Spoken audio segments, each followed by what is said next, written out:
জয় যিশু। আপনাদের মনে কতজনাকার এই বিষয়ে একটা দ্বন্দ্ব আছে, একটা মনে একটা খটকা আছে, প্রশ্ন আছে যে আমি প্রভুকে বিশ্বাস করলাম, প্রভুকে বিশ্বাস করে কেউ যদি আমাকে পুড়িয়ে দেয় তাহলে আপনার কি হবে? আর আপনাকে কি কবরে যেতে মানে বাধ্যতামূলক? কবরে গেলেই আপনি কি স্বর্গে চলে যেতে পারবেন? কোনো মতামত কারো থাকলে ঝট করে বলুন। কারো মতামত? ধরুন আপনি প্রভুকে খুব ভালোভাবে বিশ্বাস করছেন, ভালোভাবে চলছেন, ধরুন আপনাকে কেউ পুড়িয়ে দিল শ্মশানে, কেউ শ্মশানে পুড়িয়ে দিল, আপনি কি স্বর্গে যেতে পারবেন না? হ্যাঁ, আত্মাটা স্বর্গে যাবে। কেউ যদি বলে যে না একে কবরে দিলি না, বা সর্বনাশ হয়ে গেল। কবরে খ্রিস্টান যিশুকে বিশ্বাস করে মানে এদেরকে কবর দিতে। এই মাটি খোঁড় হয়ে গেছে, গেছে টপকে গেছে মাটি খোঁড়। অনেক জন বলে তো এই ওরা যিশুকে বিশ্বাস করেছে, ওদেরকে শ্মশানে নিয়ে যাওয়া হবে না, দে পুঁতে দে। আপনি কি ভয়ে আছেন? ধরুন আপনি প্রভুকে বিশ্বাস করেছেন, দিয়ে বলছে ওকে শ্মশানে নিয়ে যাওয়া হবে না, ওকে পুঁতে দে। এই রে আমাকে কবরে যেতে হবে, তাহলে তো আমি বোধহয় অন্য কিছু হয়ে গেছি, আমি বোধহয় মুসলিমের সমান হয়ে গেছি। লোকে আমাদের তো বলছেই এমনিতে মুসলিম, তাহলে বলছে মরে গেছে ওকে কবর দিতে হবে। কবরের ভয়ে আপনি যিশুকে ছেড়ে দিচ্ছেন? এমন কেউ আছেন যে যিশুকে ভয় পাচ্ছেন? প্রভু মরে গেলে তো আমাকে কবর দেবে, আমাকে তো শ্মশানে নিয়ে যাবে না, তাহলে যাব না বলছেন কেউ? কোন ভয় আছে কারো যে আমাকে পুরাবে না, আমাকে কবরে দেবে, আমি কবরেই আমাকে যেতে হবে, যিশুকে বিশ্বাস করেছি আমাকে কবরেই যেতে হবে? কারো ভয় আছে এরকম? যদি আপনার কাছে সংশয় থাকে আজকে ক্লিয়ার করি আমি। প্রভু যীশু খ্রিস্ট আমাদেরকে কোথাও বাধ্যতামূলক বলেন যে একটা মানুষকে মরলেই তাকে কবরে দিতে হবে। প্রভু যীশু খ্রিস্ট বলেন যে একটা মানুষকে পোড়াতেই হবে, একটা মানুষকে পুরাতেই হবে, একটা মানুষকে কবর দিতেই হবে।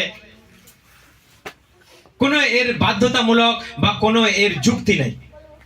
আপনি যদি অপবিত্র অধার্মিক জীবনযাপন করেন, আপনাকে যত্ন করে কফিন বাক্সে ফুল দিয়ে মালা দিয়ে আপনাকে সুন্দর করে আপনাকে পুঁতে দিল, কবর দিয়ে দিল, আপনি স্বর্গে চলে যেতে পারবেন না। আর একটা ধার্মিক লোক, পবিত্র লোক, একটা সৎ লোক, যিশুকে ভয় করার মতো জীবনযাপনকারী একটা লোক, তাকে নিয়ে গিয়ে ঠেঙিয়ে পুড়িয়ে দিল, তাহলে সে কি স্বর্গে যেতে পারবে না? তাহলে আপনি মরে গেলেন, আপনাকে কে পুড়ালো না কে কবর দিয়ে দিল, আপনার মাথা ব্যথা কেন? নো মাথা ব্যথা, নো হেডেক।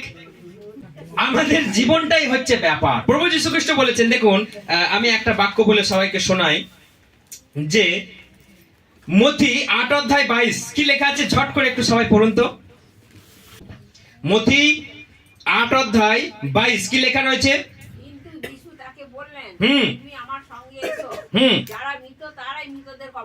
হ্যাঁ, দেখুন প্রভু যীশু খ্রিস্ট বললেন তুমি আমার সঙ্গে এসো, তুমি আমাকে ফলো করো, তুমি আমাকে অনুসরণ করো, মৃতরাই মৃতদের কবর দিক। হালেলুয়া। তাহলে আমাদেরকে ঈশ্বরের কথা শুনতে হবে, জানতে হবে। আপনি কথাটা না বুঝে না শুনে বলছেন ও আমাকে পুঁতে দেবে রে, ও আমাকে আমাকে পুড়াবে রে, আমি আমার অমুক, আমি তমুক, আমি যিশুকে যাব না, আমি শ্মশানে যাব না, আমাকে যেন কেউ পুড়াস না। যেই পরিস্থিতি হবে সেই পরিস্থিতিকে আপনাকে চালাবো। আমাদের ঠাকুমা যদি বলে আমাকে কবর দেবে, না পুড়িয়ে দেবো তোমাকে। যেখানে আমাদের এখানে পরিস্থিতি এইরকম, আমাদের এখানে শ্মশান আছে, পুড়িয়ে দেবো, আমাদের এখানে কবর আছে, তোমাকে পুঁতে দেবো, যখন যেরকম হবে সেরকম তোমাকে আমরা চালাবো।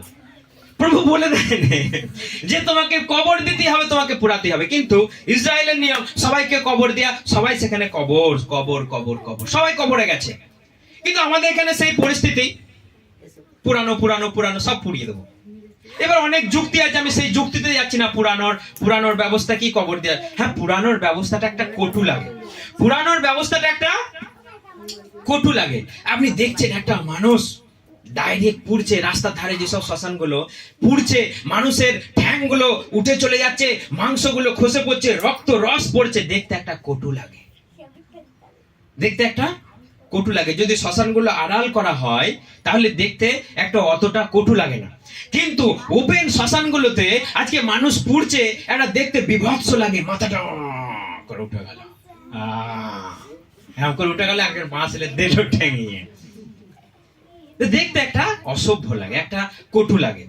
কিন্তু কবর দিলে কি লাগে? কবর দিলে একটা সভ্য বিষয়, সুন্দর। আপনি তার বিভৎস রূপ দেখতে হবে না, আপনি তাকে বাক্সে ঢাকা দিয়ে মাটির তলায় দিয়ে দিন, ব্যাস কমপ্লিট। আজকে কি বলছে না, মুখে আগুন দিতে হবে। কোথায় আগুন দিতে হবে? কোথায়? মুখে আগুন দিতে হবে। আপনাকে একটা কথা বলি, কান খুলে শুনে রাখুন। আপনার বাবা, আপনি যখন প্রথম যখন হয়েছিলেন, আপনাকে কি হামি খাই না, চুমু খাই না, কিস করে না? ধরুন বাবা আছে অন্য অন্য দূরে, আর তার বাচ্চা হয়েছে, তার মনটা কেমন হবে? আমার বাচ্চাকে কখন আমি দেখবো, বুকে তুলে নিয়ে কি হামি খাবে না? খাবে না? তাহলে যেই বাবা আপনাকে দেখার জন্য এত উৎসুক, আপনাকে এত হামি খেলো, চুমু খেলো, বুকে জড়িয়ে দিয়ে বাবু আমার, সোনা আমার, মনা আমার, চুনু আমার, মনু আমার বললো, সেই বাবা যখন মরে গেল, আপনি মুখে আগুন দিচ্ছেন। এটা আমাদের একটা যুক্তি মাত্র, এটা আমাদের একটা বিচার মাত্র, যে আমরা বাবা মা মরে গেলে আমরা মুখে আগুন গুঁজে দিই। এটা আমার একটা ব্যক্তিগত সিদ্ধান্ত, ব্যক্তিগত মতামত একটা, যে বাবা মা যারা সারা জীবন লালন পালন করলো, সারা জীবন খেতে পড়তে দিল, সারা জীবন আমাদের ভালোবাসলো, বাবু বলে এত আদর করলো, তারা মরে গেলে কি আর বডিটা বডি নয়? মরে গেলে আপনি মুখে আগুনটা গুঁজে দিচ্ছেন। আমি আগে ওই কথাটা বলেছিলাম, আমার সব থেকে বিভৎস লেগেছিল নারায়ণপুরে যখন দীপুর শ্বশুর মরে গেল, হা করে মরেছিল, মানে বডি পরিষ্কার ফ্রেশ, শুধু হা করে মরেছে। ছেলে গিয়ে মুখে আগুনটা গুঁজে দিল, নুড়িটা মুখে গুঁজে দিল, দেখতে কতটা একটা কটু। এইটা আমার একটা মর্মান্তিক লাগে, এটা ভাষায় কাউকে বোঝানো যাবে না, যে বাবা মায়ের মুখে আগুন দেওয়াটা কতটা একটা। কিন্তু মানুষ কি বলছে? মুখে আগুন দিলে, মুখাগ্নি করলে সে পরিত্রাণ পাবে। আমাদের চিন্তাগুলো দেখুন, যারা প্রভুতে নেই, যারা বিশ্বাসী নেই, ভদ্র জীবন যাপন নেই, যাদের জীবনে সততা নেই, যারা ঈশ্বরকে জানে না, যারা ঈশ্বরের চরিত্র আচরণ জানে না, তাদেরকে মুখে আগুন দিয়ে দিলে স্বর্গে চলে যাবে। তারা মরে গেল, তাদেরকে বিরাট ছড়াত করছেন, বিরাট শ্রাদ্ধর ব্যাপার, বিরাট ঘটা করে শ্রাদ্ধ করছেন, তারা স্বর্গে যাবে? বেঁচে থাকতে জীবন চরিত্র যদি ঠিক না হয়, বেঁচে থাকতে যদি আচরণ যদি ঠিক না হয়, প্রভুর যীশু খ্রিস্টের যদি আদেশ পালন যদি না হয়, ওরে বাপ রে বাপ, তাকে স্বর্গে পাঠানো হবে? এত ঘটা আয়োজন করে, এত ঘটা গোষ্ঠীর পিণ্ডি চটকে, কলা দিয়ে, চাল দিয়ে, তিল দিয়ে চটকে বলছেন কি বলে, গয়ায় পিণ্ডি দিতে হবে, না হলে ওর আত্মা গতি হবে না। হ্যালো, আমরা যিশুর সন্তান, ঈশ্বর আমাদের আত্মিক চোখ, আত্মিক জ্ঞান খুলে দিয়েছে। আপনি চিন্তা করুন, আপনার জীবন, আপনার আত্মায় যদি পবিত্রতা, ধার্মিকতা না থাকে, আপনাকে যতই সাধ্য করা হোক, যতই আপনাকে মুখাগ্নি করা হোক, আপনি কি যাবেন স্বর্গে? সেই জন্য বেঁচে থাকতে আপনার জীবন চরিত্র, আপনার ধর্ম, আপনার ধার্মিকতা, ভালোবাসার ধর্ম হোক, মানুষকে ভালোবাসার জীবন হোক, আপনাকে মুখাগ্নিও করতে হবে না, আপনার জন্য বিরাট শ্রাদ্ধও করতে হবে না, আপনি অটোমেটিক স্বর্গে চলে যাবেন। হালেলুয়া। প্রভু বলছে মৃতরাই মৃতদের কবর দিক, মৃতরাই মৃতদের। তার মানে কি? যারা যিশুকে জানে না, প্রভু যিশু বললেন তুমি আমাকে ফলো করো, ওরা কি করছে না করছে তোমাকে দেখতে হবে না, ওরা তো সবাই মরা, অলরেডি মরা কি কবর দিক, মরা কি কবর দিক। তাহলে তুমি যদি আমার কাছে এসে তুমি জীবন পাবে, তুমি কবরে গেলে না তুমি পুড়লে দেখার দরকার নেই। তোমার জীবন যদি ঠিক হয়, আত্মা ঊর্ধ্বগামী সব সময়, আত্মা মরে গেল, চলে গেল সোজা। কিন্তু যখন আপনার আত্মার মধ্যে কোন স্ক্যানারে ধরা পড়লো যে আপনি কোন গুরজারি কাজ করেছেন, আবার রিটার্ন আসবে সেটা নরকে যাবার জন্য। হালেলুয়া। শুনতে পাচ্ছেন সবাই? কান খোলা আছে সবাই? কান আছে? কান খোলা? আমাদেরকে প্রভুর পথে চলতে হবে। আপনি মাথা ব্যথা করবেন না যে আমাকে পুরাতেই হবে, এই আমাকে শ্মশানে নিয়ে যাবে না, এই আমাকে কবর দিতে হবে, এই কবরে জায়গা করো, শ্মশানের জায়গা করো না। আপনি আজ থেকে আর মাথা ব্যথা করবেন না।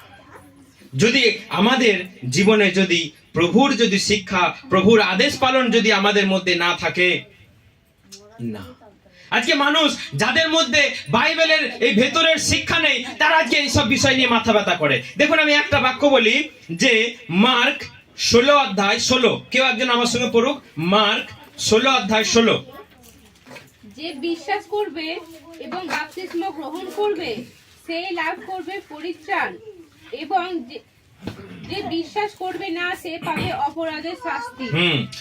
যে প্রভু যীশু খ্রিস্টকে বিশ্বাস করবে এবং বাপ্তিস্ম নেবে, তার স্বর্গে যাওয়া কেউ আটকাতে পারবে না, তার স্বর্গে যাওয়া কেউ আটকাতে পারবে না। আর আমরা যদি বিশ্বাস না করি, আমাদের কি লেখা রয়েছে? দণ্ড হবে, আমাদের শাস্তি হবে, আমাদেরকে নরকে যাতনা ভোগ করতে হবে। হালেলুয়া! সেই জন্য আমাদেরকে আদেশ পালন করতে হবে। আর আপনি যতই বড়ই একটা বিশাল কিছু ব্যাপার হোক, আপনি ভূত তাড়িয়েছেন, ভালো করে কান করে শুনে রাখুন, আপনি ভূত তাড়িয়েছেন, আপনি ভবিষ্যৎবাণী বলেছেন, আর আপনি অনেক মানুষকে সুস্থ করেছেন, আপনি যখন মরে গেলেন, যত্ন করে ফুল ছড়াতে ছড়াতে ছড়াতে ছড়াতে কবরের গর্ততে পর্যন্ত ফুল দিয়ে আপনাকে পুঁতে দিল, আপনি কি ভাবছেন যাবেন স্বর্গে? যাবেন? এই বাক্যটা আমি বলে শেষ করি। আমার সঙ্গে মথি 7:22, মথি 7:22। সেই দিন অনেকে আমায় বলবে, আমরা কি আপনার নামে ভাববাণী বলিনি? আপনার নামে কি আমরা ভূতেদের তাড়াইনি? আপনার নামে আমরা কি অলৌকিক কাজ করিনি?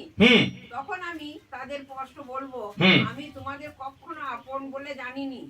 দুষ্টের দল আমার সামনে থেকে দূর হয়। হালেলুয়া! দুষ্টের দল আমার কাছ থেকে তোমরা বেরিয়ে যাও, দূর হয়ে যাও, আমি তোমাদেরকে কোনো কালেই চিনি না। কাদেরকে বলছে? যারা প্রভুর জন্য এত কিছু করেছে, যাদেরকে ঘটা করে আমরা পুঁতে দিলাম, যারা বলেছিল আমাকে শ্মশানে দিস না। তাহলে আমাদের মেন বিষয়বস্তু কি? প্রভুর আদেশ পালন করতে হবে, প্রভুর শিক্ষা পালন করতে হবে। দেখুন, যারা কবরে গেল, যারা শ্মশানে গেল, তাদেরকে ছেড়ে দিন। আরো তো অনেক মানুষের অনেক ভাবে মরে, জানেন কি জানেন না? কেউ সমুদ্রে ডুবে গেল, কেউ নদীতে ডুবে তলিয়ে গেল, কাউকে পাওয়া গেল না, কাউকে বাঘে খেয়ে নিল। সুন্দরবনে অনেক মানুষকে বাঘে খেয়ে নিয়েছে। আচ্ছা বলুন, তাহলে তাদের কি গতি হবে? কি গতি হবে? সবাইকার যা গতি হচ্ছে, তাদেরও সেই একই গতি হবে। আপনি জলে আপনাকে মাছে খেয়ে নিক কিংবা আপনাকে বাঘে খেয়ে নিক, আপনি কোথায় হারিয়ে গেলেন, আপনার কোনো অস্তিত্ব পাওয়া গেল না, কাউকে কুয়োতে ভরে দিল, সে সেখানেই শেষ হয়ে গেল। তাহলে তারা কি আর স্বর্গে যেতে পারবে না? যদি ধার্মিক হয়, সবাই উঠবে।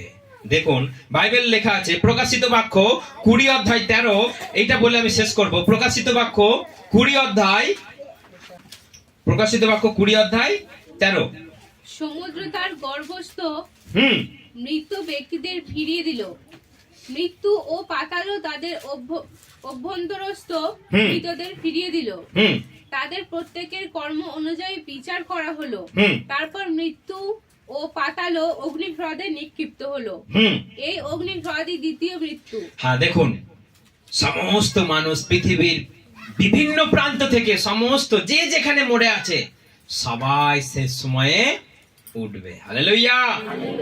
সবাই শেষ সময় উঠবে, সেখানে জড়ো হবে।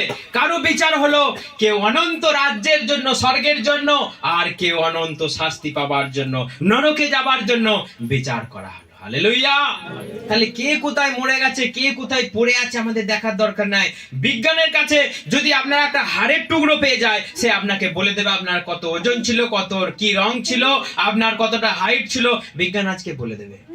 তাহলে যেই বিজ্ঞানকে যে ঈশ্বর বানিয়েছে, সেই ঈশ্বর বলতে পারবে না আপনি কোথায় মরে আছেন, কোথায় আপনার শরীরটা পড়ে আছে, তা আপনাকে আর কি সেখান থেকে তুলে আনতে পারবে না? তার কাছে সেই ক্ষমতা আছে। তার কাছে অসম্ভব বলে কোনো কাজ নাই, তার কাছে সবকিছু সম্ভব। শুধু আমাদের বিশ্বাস করতে হবে, শুধু আমাদেরকে চলতে হবে। আমাদের বিশ্বাসটা যদি কাজে পরিণত না করি, আমরা কেমন করে তার কাছে যেতে পারবো? পুরানো কবর দেওয়াটা কোনো ম্যাটার নয়, কোনো ব্যাপার নয়। আপনি শুধু সত্য পথে চলুন, সত্যভাবে জীবনযাপন করুন, আমাদের সকলের জীবনে আশীর্বাদ আসবে। ধন্যবাদ সকলকে। জয় যিশু, জয় যিশু, হালেলুয়া। সকলে এই মতো জীবনযাপন করুক। ঈশ্বর সকলকে আশীর্বাদ করুক। আসুন আমরা প্রার্থনা করি।